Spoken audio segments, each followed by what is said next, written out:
Welcome! Today, we're diving deep into the profound wisdom of James chapter 1. This is such a powerful guide to living out a faith that genuinely, truly works. All right, so here's our game plan. First, we're going to get to know the messenger God chose for this. Then we'll dig into the divine purpose behind our trials and how God gives us the wisdom to get through them. We'll also unpack the huge difference between God's testing and temptation's true source, all leading up to the chapter's powerful finale, the call to actually do what the Word says. So let's get right to it. Who exactly is the man behind this incredible letter? Well, it was James, the half-brother of Jesus Christ himself. Talk about a unique perspective, right? But what's fascinating is that that's not how he chose to introduce himself. Look at this, right here in the very first verse. He doesn't pull the "I'm Jesus' brother" card. Not at all. Instead, he picks the absolute humblest title you can imagine, a bondservant. And that one word in the original Greek, doulos, it just says it all. It means slave, someone in complete servitude. It tells you everything about his mindset. For James, Jesus wasn't just his brother anymore. No, he was his Lord, his master, the one he owed his entire life to. And that profound humility, man, that sets the tone for everything we're about to read. Okay, so with that foundation of humble service locked in, James immediately pivots to something every single one of us can relate to: trials and suffering. And what he says here is it's completely radical. He tells us to count it all joy when we face trials. Joy. Now, let's be real, that sounds kind of crazy, doesn't it? He's not saying we should enjoy the pain itself. Of course not. It's about knowing something deeper. It's having that inside scoop that our loving God is actually at work, using this very hard stuff for an amazing purpose. So, what is that purpose? Well, James lays out this incredible divine process for us. And here is the key thing to catch. Trials don't create your faith. They test it. They prove that the faith you already have is the real deal. And through that furnace of testing, something powerful is produced: patience. But listen, this isn't your just sit back and wait it out kind of patience. No way. The Greek word here is hupomone, and it is anything but passive. It literally means to remain under. It's this active, heroic endurance, the strength to stay put under a heavy load because you trust God's plan. And that virtue is what leads us to spiritual maturity. Okay, so that's the goal. But how? How do we actually endure trials with joy? How do we find the strength to stay under that heavy load? Well, James knows we're asking that, and he tells us that God provides the answer. Because when you're in the thick of it, when you're suffering, the number one question is always, what do I do now? Right? You're not looking for a textbook answer. You need divine wisdom, God's perspective, to get you through. And the answer from our Father is so beautiful and so simple.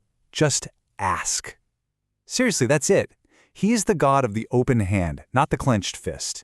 He gives generously, liberally, and get this, without reproach. That means he's not going to scold you for asking. He's not going to make you feel small for needing help. He is eager to give wisdom to his children. But there is one condition. We have to ask in faith, fully believing that God can and will give it. James gives this really strong warning about being a double-minded person. The word literally means two-souled. It's like having one soul trying to trust God while the other is still clinging to the world. And that kind of instability, he says, is like a wave just tossed around by the sea.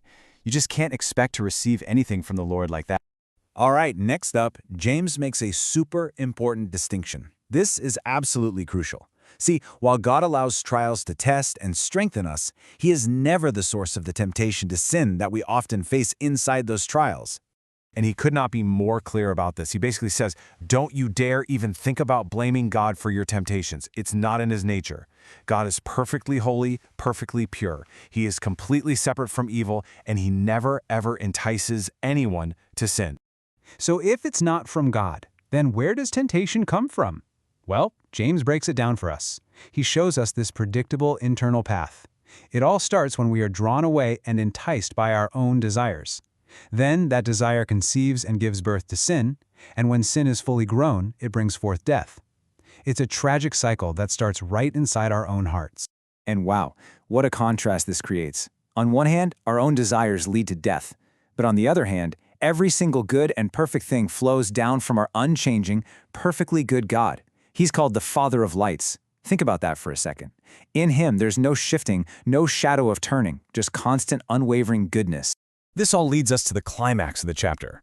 This is where James takes all these truths about humility, trials, wisdom, temptation, and brings them together in one powerful, unforgettable call to action. This right here is the heart of it all.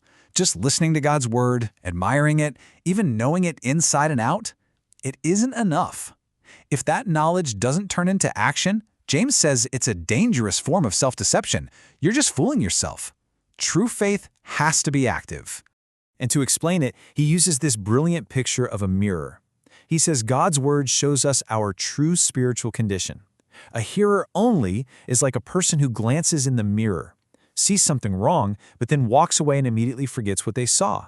But the doer of the word, that person looks carefully into that mirror, what he calls the perfect law of liberty, and then actually acts on what they see. And that is where the real blessing is found. And James makes this incredibly practical. This isn't about some complicated ritual.